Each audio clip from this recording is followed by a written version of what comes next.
चंद्र प्रताप विश्वकर्मा जी। इस यात्रा के जिले के प्रभारी एवं जिले के उपाध्यक्ष आदरणीय राजेश तिवारी जी, परम आदरणीय सांस्कृतिक प्रकोष्ठ के प्रदेश सह संयोजक आदरणीय वशिष्ठ पांडे जी, मैं आप सबका इस पत्रकार वार्ता में हार्दिक स्वागत करने करता हूँ। और विलंब न करते हुए मैं अपने आज के कार्यक्रम के इस यात्रा के संयोजक परम आदरणीय सांसद पद्मा आदरणीय गणेश सिंह जी से अनुरोध करना चाहूँगा कि आप हमारे पत्रकार बंधुओं को संबोधित करने का। सभी पत्रकार मित्रों का बहुत बहुत स्वागत, अभिनंदन। मैं चाहता हूँ पत्रकार वार्ता के दो भाग कर दिए जाए। यात्रा से संबंधित विषय पर मैं अपनी बात कहूँगा। स्थानीय कोई मुद्दों पर अगर बातचीत करना हो तो हमारी माननीय सांसद जी बातचीत करेंगे, गाय की बात करेंगे, हमारे जिला की बात करेंगे। जन आशीर्वाद यात्रा पूरे मध्य प्रदेश के 230 विधानसभा क्षेत्रों में 5 स्थानों से प्रारंभ हुई है पहुंचने के लिए। उसमें एक स्थान है जो यात्रा आज यहाँ पर पहुंची है, चित्रकूट के मजगमा से शुरू हुई थी 3 सितंबर को। भारतीय जनता पार्टी के राष्ट्रीय अध्यक्ष आदरणीय जगत प्रकाश नड्डा जी ने इस यात्रा को हरी झंडी दिखाकर के रवाना किया। आज सिंगरौली पहुंची है यात्रा। कल रात्रि 11:15 बजे कार्यक्रम समाप्त हुआ। 3 तारीख से यात्रा प्रारंभ हुई, जब तक 20 विधानसभा क्षेत्रों में पहुंची और लगभग 22 ऐसे बड़ी बड़ी सभाएं हुई। रथ की सभाएं लगभग 40 स्थानों पर हुई है। स्वागत 200 से ज्यादा स्थानों पर हुआ है और यात्रा अपनी दूरी आज तक 855 किलोमीटर की यात्रा पूरी कर चुकी है। इसी तरह से हम लोगों ने इस यात्रा में कुछ नए सदस्य भी बनाए हैं। हमारा एक टेलीफोन नंबर है 7000230230। इसको हम लोग अनाउंस करते हैं और इसमें नए सदस्य बन करके उसमें हमें मोबाइल के माध्यम से जानकारी मिलेगी। ऐसे लगभग 29,683 ऐसे नए सदस्य अभी तक बनाए जा चुके हैं और इस पूरी यात्रा में अभी तक लगभग 3,60,000 से ज्यादा लोगों से संपर्क हुआ। जगह जगह इस यात्रा का भूतपूर्व स्वागत हो रहा है और इस यात्रा में सर्वाधिक मैंने देखा कि जो यात्रा में सर्वाधिक स्नेह और आशीर्वाद देने के लिए लोग आते हैं, उनमें महिलाएं हैं, गरीब वर्ग के लोग आ रहे हैं और जहां जिनको जैसी सूचना मिलती है दौड़े दौड़े आकर के सड़क के किनारे हमारे इस यात्रा को अपना आशीर्वाद दे रहे हैं। भारतीय जनता पार्टी देश का एक ऐसा राजनीतिक दल है जो अपनी सरकार के कामकाज को जनता तक पहुंचाता है समय समय पर। और अभी हमारे देश के गृह मंत्री आदरणीय अमित शाह जी, प्रदेश के मुख्यमंत्री आदरणीय शिवराज सिंह चौहान जी और प्रदेश अध्यक्ष आदरणीय वी शर्मा जी भोपाल से एक 20 साल का हमारी सरकार के काम का एक रिपोर्ट कार्ड प्रस्तुत किया है, वो प्रदेश की जनता के पास पहुंचाने के लिए।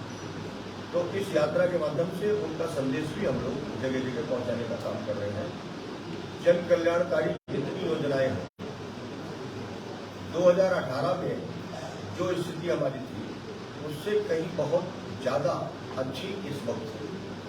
पहले हम लोग देखते थे कि गांव में 50% लोगों को ही हम योजना के साथ जोड़ पाए थे, लेकिन आज 2023 में मैं पूरे दावे के साथ कहता हूं कि हर गांव का लगभग 80 से 85-90% लोगों को हमने अपनी सरकार की योजनाओं के साथ जोड़ा है।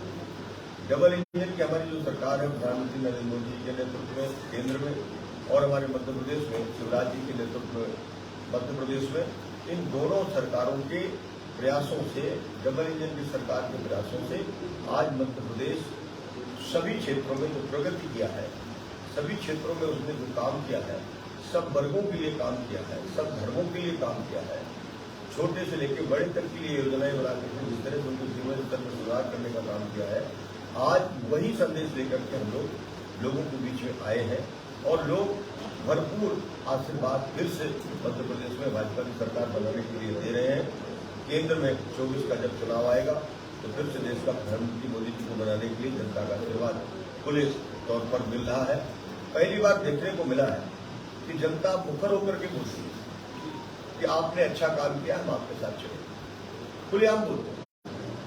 और नए नए लोग उसमें शामिल हो रहे हैं, बड़ी संख्या में लोग आ रहे हैं और लोगों को महसूस हो गया है कि भारतीय जनता पार्टी जो कहती है उससे ज्यादा करके दिखाती है। आज देश में प्रधानमंत्री नरेंद्र मोदी जी के नेतृत्व में जिस तरह से सभी क्षेत्रों में प्रगति हुई है, ये मैं नहीं कहता, पूरी दुनिया के तमाम जितने भी रिपोर्टर्स हैं, एनालिसिस करने वाले लोग हैं, आप लोगों ने भी एजेंसियों के माध्यम से भी सुना देखा होगा कि चाहे वो आर्थिक स्थिति में हो, चाहे कोविड के संकट का स्थिति रहा हो, चाहे गरीबों के कल्याण का विषय रहा हो, चाहे किसानों को समृद्ध बनाने का विषय रहा हो, चाहे महिलाओं के समृद्धि और सशक्तिकरण का विषय रहा हो, इन सारे क्षेत्रों में जिस तरह से काम हुआ है, मोदी जी का वो संदेश सबका साथ सबका विकास अब धरती पर उतर गया है। अब तो ऐसे वर्ग के लोग भी कहने लगे कि सचमुच अगर मेरे जीवन में बदलाव आया है तो भाजपा की सरकार आने के बाद, मोदी जी की सरकार आने के बाद हुआ।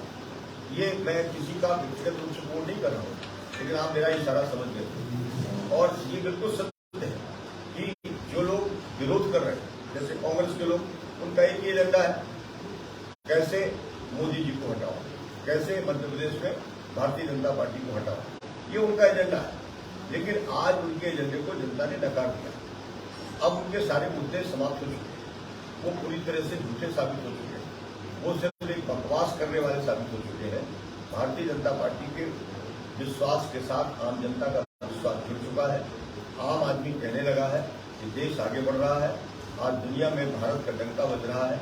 अभी 2 दिन पहले आप सबने देखा है कि G20 का जो अधिवेशन हुआ था, उस अधिवेशन में जो घोषणा पत्र तैयार हुआ, वो मैं एक ही बात पर इशारा करता हूँ कि जो घोषणा पत्र तैयार हुआ है, उस सारा का सारा घोषणा पत्र हमारे प्रधानमंत्री नरेंद्र मोदी जी ने तैयार किया था और उसको दुनिया के सारे देशों के राष्ट्राध्यक्षों ने स्वीकार किया और वो आज ग्लोबलाइज हो चुका है। आज वो ग्लोबल एजेंडा बन चुका है पूरी दुनिया का। और वो विषय थे जो वाकई में पूरे विश्व के सामने एक बड़ी समस्या के रूप में खड़े हो चुके थे, लेकिन कोई ऐसा बड़ा प्लेटफॉर्म नहीं आ रहा था जिसके माध्यम से एक सहमति बनाकर उस पर सारे देश की सरकारें अपने हिसाब से काम शुरू करें।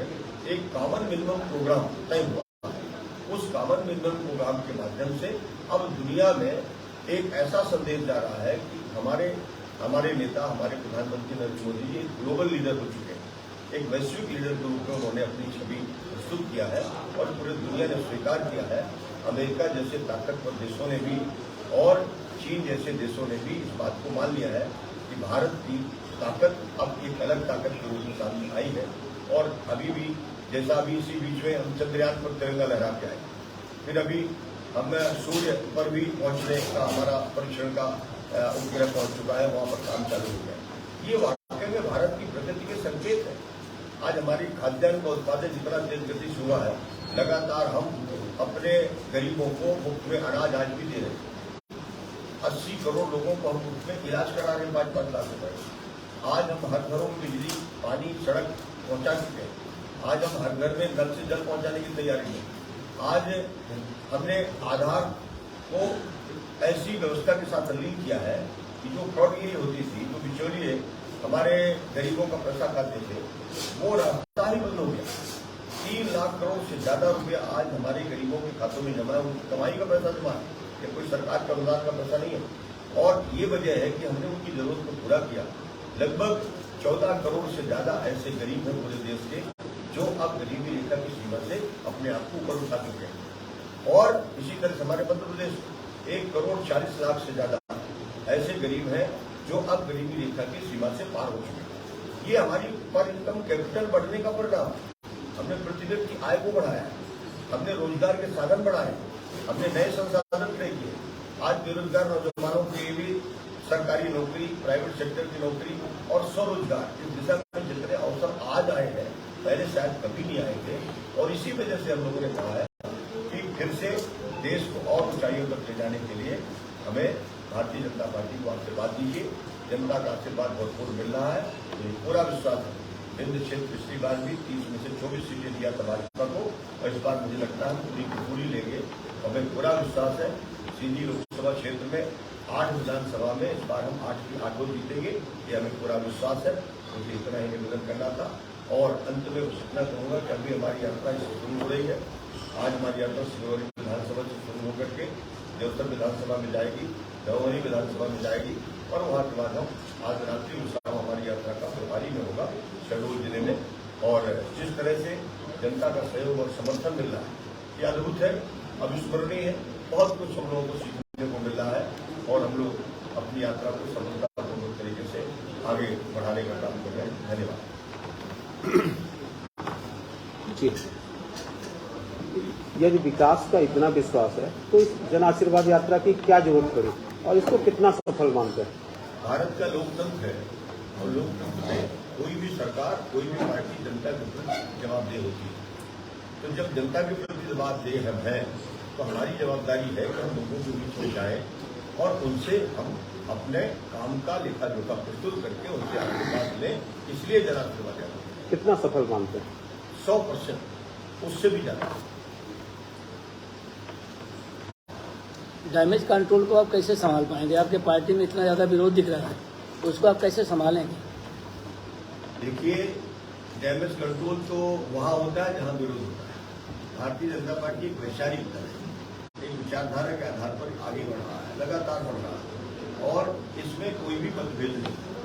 किसी का व्यक्तिगत कोई विषय हो सकता है लेकिन कोई वैचारिक मतभेद नहीं। बिंद में आपने कहा कि 8 सीटें, बिंद में आपने कहा कि हम प्रत्याशी जीत करेंगे, तो क्या सीधी के लिए हमने बिंद के लिए आपने भी कहा कि बिंद में हम अच्छा परफॉर्म करेंगे, तो क्या जैसे नारायण त्रिपाठी हैं या अन्य हैं जो अलग बिंद की मांग कर रहे हैं उनका कोई असर नहीं पड़ेगा इसमें? मैं सिरोही के लोगों से ही बात करता हूँ, क्या आपने कोई पृथक राज्य की मांग किया है? नहीं। आम जनता का कोई आंदोलन है? नहीं। तो कैसे बन जाता है? बुंदेलखंड का आंदोलन वर्षों चला, आंदोलन समाप्त हो गया, राज्य नहीं बना। राज्य बनाने के पीछे एक योजना होती है और उसका एक सैद्धांतिक कोई न कोई आधार होता है। और मध्य प्रदेश आज जिस तेज गति से प्रगति कर रहा है, मुझे नहीं लगता कि हमारा बिंद पीछे है।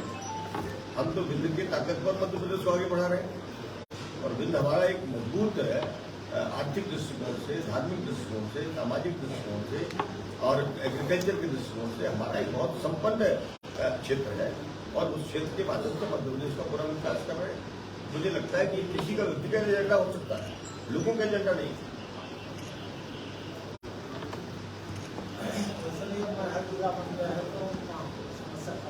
अब और बढ़ रही है